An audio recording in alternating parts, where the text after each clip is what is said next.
Ouais, je vais revenir un peu sur ce que je suis en train de dire. Dans la vie, il y a deux choses importantes qu'il faut avoir. Soit tu sais exactement où est-ce que tu t'en vas, soit tu sais exactement où est-ce que tu ne veux pas aller. Dans les deux cas, tu vas arriver au même résultat. Si je sais où je m'en vais, je sais exactement quoi faire. Les plans pour pouvoir y arriver vont se dessiner automatiquement. Et si je sais où est-ce que je ne veux pas partir, je vais éliminer tous les endroits où je ne veux pas partir et les endroits qui vont rester, c'est les endroits où je veux partir. Ça arrive à la même destination. Ce soir, pourquoi est-ce que je vous parle de cela? Je vous parle de cela parce qu'il y a des choses importantes dans notre vie qu'on n'arrive pas à mettre en priorité parce qu'on n'arrive pas à les sélectionner. On n'arrive pas à les mettre sérieusement en priorité. On n'arrive pas à sélectionner exactement où est-ce qu'on s'en va, qu'est-ce qu'on veut, comment est-ce qu'on veut l'avoir, à quelle couleur, quel ton, quelle taille, comment est-ce qu'on veut l'avoir. On n'arrive pas à les déterminer. Et cette façon de vivre, cette façon de faire les choses nous amène tout le temps en train de douter. On est tout le temps en train de douter réellement de est-ce qu'on pourra arriver à réussir ce qu'on entame. Est-ce qu'on pourra réussir à atteindre nos objectifs? Est-ce qu'on pourra réussir à devenir quelqu'un dans la vie? Est-ce qu'on va avoir du succès dans la vie? Et il y a plein de questions qui arrivent à toutes les personnes qui, à un moment donné, sont perdus ou bien ont perdu leur voie, ont perdu la route. Et aujourd'hui, je vais vous parler de quelque chose. Comment avoir confiance pour atteindre ses objectifs et avoir un succès intéressant, un succès assez puissant. Et je vais vous parler de quelque chose que j'ai vécu et quelque chose que j'ai traversé personnellement, une expérience personnelle. Et si vous suivez très bien, vous allez comprendre pourquoi est-ce que beaucoup de gens ont envie d'entreprendre, ont envie d'avoir du succès, ont envie d'avoir beaucoup de choses dans leur vie, mais année après année, après année, après année, finalement, ils n'arrivent pas à se réaliser, ils n'arrivent pas à entamer quoi que ce soit, et pour finir, ils finissent par être d'accord avec la vie qu'ils vivent. C'est important de le savoir. Mais je vais vous parler d'un élément important qui intervient dans le processus de confiance, dans le processus d'avoir confiance en ses capacités, dans le processus d'avoir confiance en ce qu'on veut entreprendre. La première chose, c'est ce qu'on appelle le mindset en anglais, et en français, on dira l'état d'esprit. Toute personne qui a eu du succès dans la vie a d'abord travaillé sur son état d'esprit, a corrigé son état d'esprit, et quand son état d'esprit était bon, tout ce qu'il voulait réaliser dans la vie a commencé à se dérouler comme si c'était quelque chose qui avait été déjà prévu pendant très, très, très, très longtemps. Donc, l'état d'esprit va te permettre de pouvoir gagner en confiance, de pouvoir corriger ton habitude, pouvoir corriger ton caractère et pouvoir corriger le succès que tu vas avoir. C'est important de l'avoir. Et par expérience, vous savez, quand tu veux entreprendre, quand tu veux réaliser pour la première fois quelque chose, ou même si tu as déjà entrepris des choses qui n'ont pas marché et que tu veux réessayer, on commence au même stade, on commence à la même période, on commence avec le même mindset. Et l'état d'esprit dont je veux parler, pour la plupart des gens avec qui j'ai discuté dans mon expérience, l'état d'esprit dont je veux parler, c'est l'état d'esprit qui te trouve, l'état d'esprit qui se crée en toi lorsque tu traverses des difficultés. C'est l'état d'esprit qui t'empêche de poser le pas en avant. C'est l'état d'esprit qui te maintient à ton stade initial. C'est l'état d'esprit qui t'amène à toujours penser à ton passé difficile, à ton passé compliqué. C'est l'état d'esprit qui te permet de plutôt voir la réalité plutôt que le futur. C'est l'état d'esprit qui t'amène à croire que tout est déjà fichu pour toi. C'est l'état d'esprit qui te dit, écoute, est-ce que ça vaut la peine encore d'entreprendre quelque chose? C'est l'état d'esprit qui dit, mais il y a plein de gens qui sont en train d'échouer à côté de toi. Pourquoi tu veux encore essayer quelque chose? C'est de ça que je vais parler et c'est ce qui fait naître le manque de confiance en nous tous lorsqu'on veut entreprendre quelque chose. Je me rappelle encore comme si c'était hier, lorsque moi, je traversais en 2008, 2009, pardon, 2006, 2007, 2008, je traversais une période assez compliquée et c'est l'une des phases, je peux dire, les plus compliquées de ma carrière. C'était quoi? C'est que je traversais une période où j'étais sans emploi. Et je n'étais pas sans emploi parce que je n'étais pas sans emploi parce que je n'avais pas d'activité auparavant. J'avais déjà bossé dans une boîte. Je travaillais déjà dans une boîte. J'ai démissionné pour monter un business. Et le business que nous avons monté n'a pas marché. Et je me suis retrouvé au finish au carreau. Je me suis retrouvé en train d'attendre encore un boulot. Je suis retourné à la case de départ en train de chercher un boulot. Et c'est cette phase-là qui va être l'une des phases les plus compliquées. Je dis toujours aux gens, je vais un jour filmer là où je vivais dans cette période et je vais présenter cela aux gens et je vais montrer certainement là où je vis actuellement et on va voir vraiment le gap. On va voir vraiment la différence.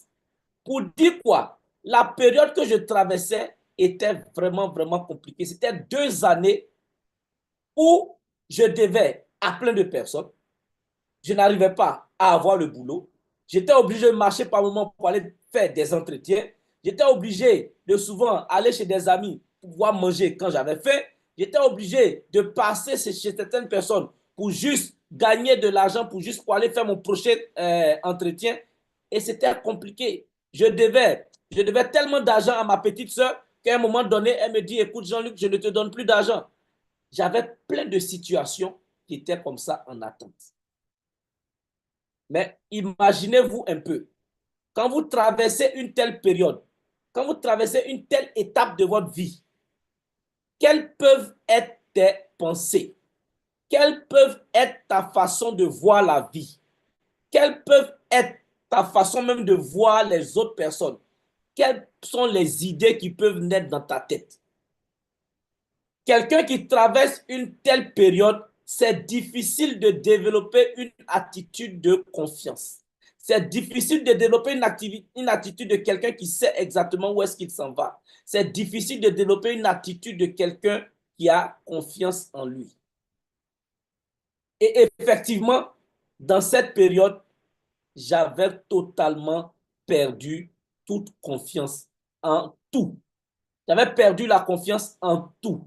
La confiance en moi, la confiance en la société, la confiance en l'État, la confiance aux entreprises, la confiance à tout. Et à ce moment-là, je vous garantis, il est très difficile de savoir reconnaître ce qu'on appelle une opportunité. À cette période, c'est très difficile de reconnaître celui qui est ton bienfaiteur. À cette période, c'est difficile de reconnaître même la nourriture que tu manges. Je le dis et je le vis comme si c'était hier. Je vois encore des scènes. Et c'est quelque chose qui est difficile à tenir. Mais ce n'est pas ça que je veux raconter. Je veux plutôt raconter qu'est-ce qui passe par la tête de quelqu'un lorsqu'il traverse les difficultés. Je ne dis pas forcément que vous traversez forcément les mêmes choses, mais je dis, quel que soit ce que tu traverses, quel que soit ce que tu as traversé, quelle que soit la situation dans laquelle tu es, quelle est la situation dans laquelle tu es qui t'a empêché de pouvoir avancer? Et cette situation-là, il faut déterminer cela. Si tu es encore là-dedans, il est temps que tu bouges de là. Il est temps que tu fasses un pas en avant. Il est temps que tu quittes cette situation et que tu puisses avancer. Ce soir, mon message est direct. Ce soir, mon message, c'est pour quelqu'un qui est dans une situation qui se dit, écoute, tout ce qui est opportunité, tout ce qui est invitation, pour une opportunité, il passe à côté parce qu'il se dit que sa situation est trop difficile. Je ne sais pas quoi faire. Tu vois un peu ce qui se passe. Tu vois comment c'est difficile. Tu vois comment je n'arrive pas à m'en sortir. Il raconte toujours ce que son passé lui dit de raconter, mais il refuse de raconter ce que son avenir lui demande de dire. Et aujourd'hui, je vais te dire quelque chose. Il y a mieux à avoir pour l'avenir. Il y a mieux dans l'avenir. Il y a mieux à prévoir pour l'avenir. Il y a plein de choses que l'avenir nous réserve. Et en 2008, je rencontre un monsieur. Je rencontre un monsieur qui me parle d'une opportunité. Il me parle d'une opportunité que je n'avais jamais vue. Je n'avais jamais entendu parler de cette opportunité. Et je crois que la personne m'a appelé pour me présenter cette opportunité parce que certainement il me connaît. Parce qu'il me connaissait depuis l'enfance et il m'a présenté cette opportunité. Je vais vous montrer l'attitude de quelqu'un qui est dans la négativité. Je vais vous montrer l'attitude de quelqu'un qui est pauvre dans la tête. Je vais vous montrer l'attitude d'un pauvre comparé à l'attitude d'un riche. Le riche, ce n'est pas celui qui a forcément une quantité d'argent dans sa banque, quelque part. Le riche, c'est une mentalité. La pauvreté, c'est une mentalité. La pauvreté, je dirais même que c'est une maladie. C'est une maladie qui attaque d'abord ta mentalité. Ça attaque d'abord ton cerveau. Ça attaque d'abord ici. Et après, ça dirige tout ton être. Et à un moment donné, tu commences à fuir ce que tu recherches. Tu recherches le succès, mais tout ce qui est opportunité qui te permet d'aller vers ce succès-là, tu fuis. Tu as tendance à bloquer toutes les opportunités. Je vais vous montrer comment est-ce que comment est-ce que de peu, à cause de ma mentalité, à cause de ma manière de penser, j'allais louper l'opportunité de ma vie. J'allais louper l'opportunité qui me permet aujourd'hui de parler devant vous. J'allais louper l'opportunité qui m'a permis aujourd'hui de gagner cette confiance, d'avoir cette carrure, d'avoir cette façon de faire les choses, d'avoir ces valeurs, d'avoir tout ce que j'ai. J'allais manquer de peu à cause de la situation dans laquelle j'étais. Il y a des choses qui vont vous arriver, qui vont venir vers vous. Comme peut-être ce soir, quelqu'un de manière anodine vous a parlé de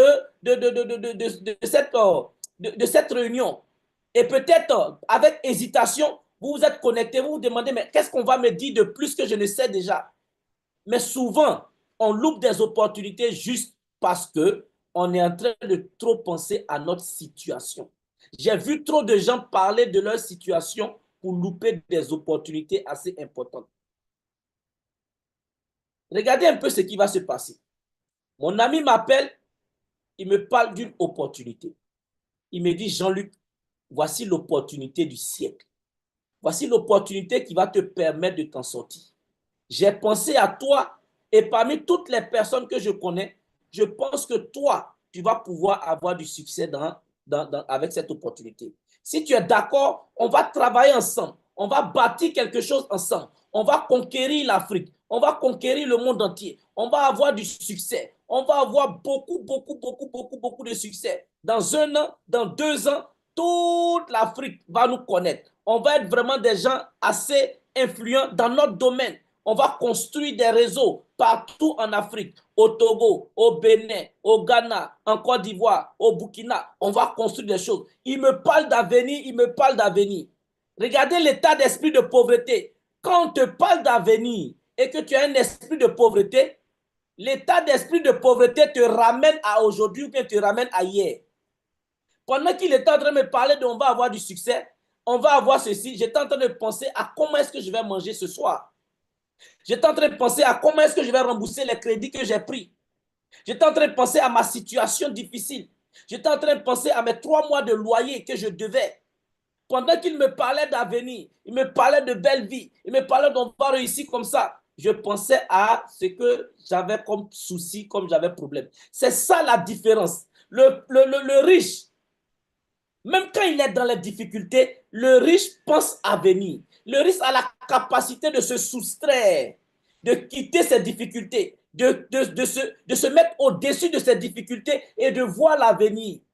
L'esprit de pauvre est capable de voir l'avenir, mais de décider de rester dans sa pauvreté parce que son esprit n'est pas encore aligné avec ce qu'il voit. Et c'était ma situation en 2008.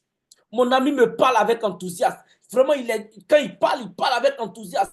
Jean-Luc, tu vois, on va faire ceci, on va faire cela. Je le regarde. Il finit de parler près de 15 minutes, 20 minutes. Il finit de faire tout ce qu'il a eu à dire. Et regarde comment je vais le casser avec mon esprit de pauvreté. Comment je vais le casser. Il finit de dire tout ça là. Et je vais lui dire, écoute, en tout cas, merci de m'avoir présenté ça. Mais, tu sais que ça, ce n'est pas fait pour moi. Je ne pense pas que ça, c'est fait pour moi. Et il me demande pourquoi. Il dit tout ce que tu as dit. Je lui ai dit tout ce que tu as dit là, c'est vrai. C'est intéressant. Mais tu sais que je n'ai pas l'argent. Tu sais que ça fait près de 2 ans que je ne travaille pas. Et j'ai sorti mon chapelet. J'ai sorti mon chapelet de problèmes. J'ai commencé à égrener. Je n'arrive pas à manger. Je dois à beaucoup de gens. Je n'ai pas de travail. Personne ne veut me donner du travail. Je souffre. Je n'ai pas de transport. Je ne sais pas comment me déplacer. Il fait chaud en Côte d'Ivoire. Il fait froid. J'ai commencé à égrener tout ce que j'avais comme problème. Je sais que quand il me regardait, il était un peu déçu de moi. Mais par respect, il n'a rien dit. Il m'a regardé égrener tout ce que j'avais comme souci dans la période. Et il m'a regardé et il m'a dit, il n'y a pas de problème. Va chez toi à la maison. Et donc, je vais et je me dis, écoute, voici l'esprit de pauvre, voici comment il pense. Il dit, tiens, comment ça? Dans cette période chaude, en partant, je converse avec moi-même. Je me rassure que j'ai pris une bonne décision. Jean-Luc, cette fois-ci, là, tu ne t'es pas laissé avoir. Comment ça? On va venir te demander de l'argent comme ça, payer de l'argent, tu n'as rien, tu dois. Et je lui ai dit, écoute, même si j'ai de l'argent en ce moment, j'ai trop de problèmes à régler. La somme qu'il faut pour investir, la somme qu'il faut pour commencer le projet, si j'ai cette somme-là aujourd'hui, je préfère prendre pour pouvoir faire telle chose dans ma vie. Il a souri, il m'a raccompagné et je suis arrivé à la maison. Étant à la maison, j'ai commencé à dire, mais les gens pensent que la vie est facile. Ça, c'est l'esprit de pauvre. L'esprit de pauvre est en train de louper une opportunité et puis il se convainc qu'il a eu la meilleure décision. Pourquoi? Parce que le pauvre cherche à protéger ce qu'il n'a pas. Qu'est-ce qu'il n'a pas? Il n'a pas l'argent, mais il veut protéger l'argent qu'il n'a pas. Alors que si quelqu'un se met en tête qu'il va protéger ce qu'il n'a pas, il finit par ne rien protéger. Et j'étais en train de protéger quelque chose que je n'avais pas. Lui me parle de on va devenir tant, trouve tant, on va devenir comme ça. Moi, je dis non, ce qu'on doit trouver là, même si je trouve, je ne le ferai pas. Voici l'esprit de pauvreté. Mais ça découle de quoi? Ça découle de toutes les situations que nous avons vécues. Ça découle de toutes nos pensées. Ça découle de toute notre façon de voir la vie. Ça découle de toutes les façons dont on réfléchit à un moment donné. C'est pour ça que Miles Monroe, à un moment disait, l'endroit le plus riche au monde, c'est le cimetière. Les cimetières sont les endroits les plus riches au monde. Parce que plein de gens, avec des esprits pauvres, ont eu de très bons projets qui n'ont pas pu réaliser et sont morts avec ces projets. Si on s'en va fouiller dans l'esprit de ceux, dans le crâne de ceux qui sont morts, il y a de très bons projets. Il y a des métros qui n'ont pas été construits. Il y a des choses qui n'ont pas été inventées parce que le gars, il est mort sans bouger à cause de l'esprit qu'il avait, l'état d'esprit qu'il avait. Aujourd'hui, ma question pour toi, c'est quel est l'état d'esprit que tu veux développer? Toi qui me suis, quel est l'état d'esprit que tu veux développer? Quel est le mindset que tu veux avoir? Quelle est l'attitude que tu veux avoir? Tu veux avoir l'attitude de quelqu'un qui veut aller de l'avant ou bien tu veux avoir l'attitude de quelqu'un qui pleure dans ses problèmes, qui est tout le temps en train de dire, tu vois, la vie est dure. Et il y a des gens qui finissent par être tellement habitués qu'ils veulent même qu'on ait pitié d'eux. L'esprit de pauvre aime qu'on ait pitié de lui. Parce que quand on a pitié de toi, on a tendance à te donner. Donc, tu auras toujours tendance à dire, tu vois, la vie est dure. Tu vois, je n'arrive pas à avoir ceci. Tu vois, c'est même dur. Et tout ce que tu fais, c'est dans l'espoir que quelqu'un va te donner quelque chose en rentrant. Ça, c'est l'esprit de quelqu'un qui a la main tendue. Le riche n'a pas l'esprit de quelqu'un qui a la main tendue. Il est quelqu'un qui est un pourvoyeur de solutions. Il est quelqu'un qui réfléchit pour trouver des solutions. Il est quelqu'un qui apporte des solutions là où il y a le noir. Là où il y a le noir, il apporte la lumière par ses solutions, par ses idées, par son état d'esprit. Il arrive à décanter des situations. Ce n'est pas l'argent qui fait qu'on a du succès. C'est le mindset, c'est la pensée, c'est la vision du futur qui fait qu'on a du succès. On va donner une tonne d'argent à quelqu'un qui est pauvre. 2 ans après, il retourne à son état initial.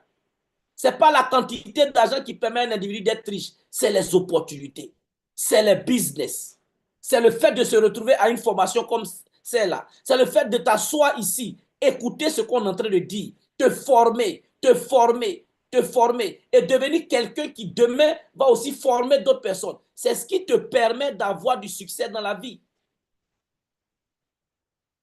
Personne ne va avoir du succès.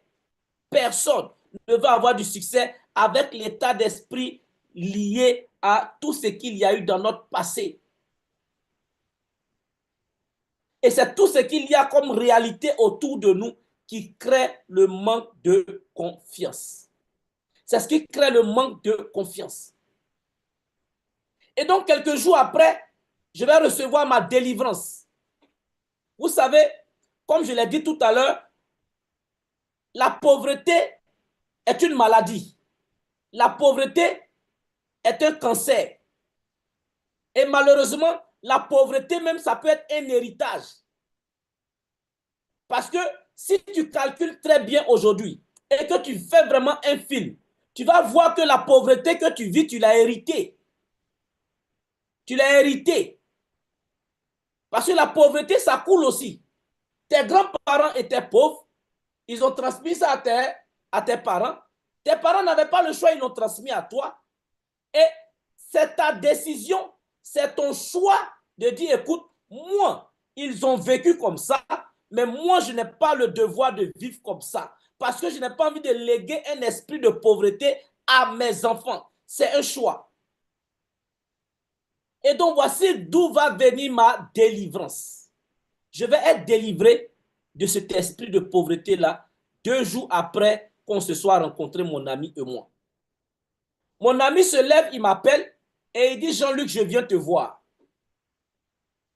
Il vient me voir et je suis sur la défensive. Je lui ai déjà dit que je n'ai pas d'argent. Je lui ai déjà donné les raisons pour lesquelles je ne veux pas faire je ne veux pas commencer une activité avec lui. Mes raisons sont fondées, c'est réel. Donc, s'il vient me parler encore de cela, automatiquement, ça va créer je vais vraiment me fâcher. Et donc, il vient et on commence à causer. Mais les gars, il va me mettre à réfléchir. Souvent, quand tu es seul et que tu traverses tes difficultés, tu es tellement plongé dans tes difficultés, enraciné dans tes difficultés, que tu n'arrives même pas à réfléchir au-delà de ces difficultés. Mais ce jour-là, il va me faire réfléchir. Il dit, Jean-Luc, ça fait 2 années que tu cherches du boulot. C'est ce que tu m'as dit. Tu m'as dit que ça fait 2 ans que tu cherches du boulot, tu n'as pas eu. Et il m'a dit, qu'est-ce qui prouve que dans les 2 prochaines années, tu auras du boulot? Démontre-moi.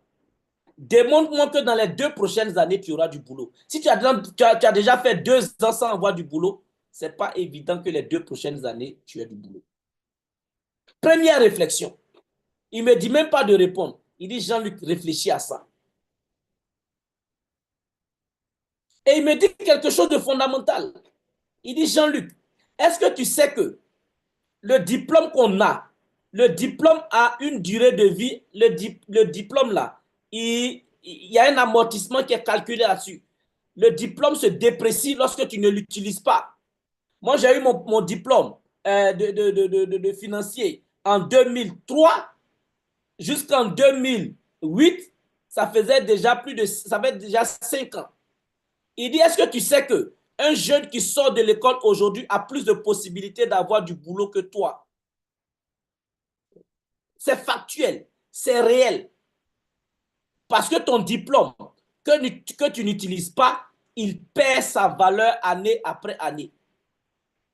Que tu aies été le premier de ta classe, que tu aies été le meilleur de ton école, surtout ceux qui sont dans le domaine technique, tel que ingénierie, peut-être informatique, tous ceux qui sont dans la technologie. Mais chaque jour, il y a de nouvelles technologies qui se créent. Donc, si tu sors de l'école, qu'après 3 ans, tu n'as pas encore utilisé ton diplôme ne vaut plus rien sur le marché. Et il va me permettre de réfléchir. Et la dernière réflexion qu'il va me donner et qui va vraiment enfoncer le clou, il me dit, Jean-Luc, et si c'est un bon business qui marche? Et si ça marche? Et si tu ne fais pas, parce que tu n'as pas d'argent, et si tu ne fais pas que dans les 2 ans, dans les 3 ans, dans les 4 années, tu me vois à bord de ma belle voiture, tu me vois en train d'avoir du succès, tu entends parler de moi, parce qu'on est amis, tu vas forcément le savoir, et que tu entends parler du succès que je suis en train d'avoir, comment tu vas te sentir? Ça, c'est quelque chose qui est puissant, comme qu'on peut laisser à quelqu'un à réfléchir avec. Ces 3 réflexions-là me permettent ce jour-là d'être délivré. Souvent, tu n'as pas besoin de prière. On n'a pas besoin de t'imposer les mains. Tu n'as pas besoin de faire jeûne et prière. Souvent, quand on te parle et que tu entends et que tu es prédestiné à devenir quelqu'un, ça te délivre. Ce jour-là, je me réveille vers 4 heures du matin et je réfléchis. Je réfléchis. Il a raison. Il a raison, mais seulement tu n'as pas le temps de penser à toi-même. Tu n'as pas le temps de réfléchir. Et ce jour-là, j'ai dit, OK, il faut que je brise cette histoire de pauvreté dans ma vie. Je vais au moins essayer quelque chose. Et je vous l'avoue, je vous l'avoue, en commençant avec lui, c'était juste que je voulais essayer quelque chose. Je voulais dire, OK, pour ne pas qu'on dise que je n'ai rien essayé dans ma vie, je vais essayer au moins quelque chose. Et figurez-vous, ce petit quelque chose que j'avais essayé comme tremplin, 2 ans après, était capable de me donner minimum 5 000 $ la semaine. Je dis bien la semaine. 2 ans après. 2 ans après, ce que j'étais en train de louper était capable de me donner 5 000 $ par semaine 2 ans après. Maintenant, réfléchissons. Il y a plein de gens qui, dans ma situation, n'ont même plus voulu parler à la personne qui l'a appelé. Il y a des gens qui, dans ma situation, ont carrément fermé leur téléphone. Il y a des gens qui, dans ma situation, n'ont plus voulu voir quelqu'un, sont restés dans leur cage. Ils se sont enfermés et jusqu'à aujourd'hui, rien n'a bougé. Les gars, 17 ans après, je sais exactement ce que j'ai pu réaliser. 17 ans après, être en train de vous parler, c'est énorme. 17 ans après, c'est plus de 30 pays que j'ai visités dans le monde entier. 17 ans après, c'est des voyages de luxe. 17 ans après, c'est des formations dans plusieurs pays. Partager l'expérience. 17 ans après, c'est toute une vie. C'est toute une vie qu'on peut collecter. C'est toute une expérience qu'on peut. C'est toute une autobiographie qu'on peut écrire sur l'expérience que j'ai eu à faire. Pour une petite décision en 2008. Ça m'a totalement changé. Peut-être que ce soir, tu peux faire le même choix. Peut-être que ce soir, tu peux prendre la même décision que moi. Peut-être que ce soir, c'est ton tour de réfléchir. C'est ton tour de penser. C'est à ton tour de dire, est-ce que je suis dans la bonne activité? Est-ce que je suis dans le bon plan? Est-ce que je suis en train de faire la bonne chose? Est-ce qu'il n'est pas temps que je bouge Ce soir, c'est ton tour. Et ce process-là, tu vas le faire un jour dans la vie. Tu vas faire ce process-là un jour dans la vie. Le process de réfléchir à ton avenir, ça s'impose à toi à chaque fois. Mais ce soir, tu peux chercher, tu peux choisir de dire, écoute, je vais laisser tomber ma manière de penser de pauvre. Et cette fois-ci, je vais taper sur la table et aller de l'avant. Je vais crier aujourd'hui, cette fois-ci, trop c'est trop. Il faut que j'aille de l'avant. Trop c'est trop.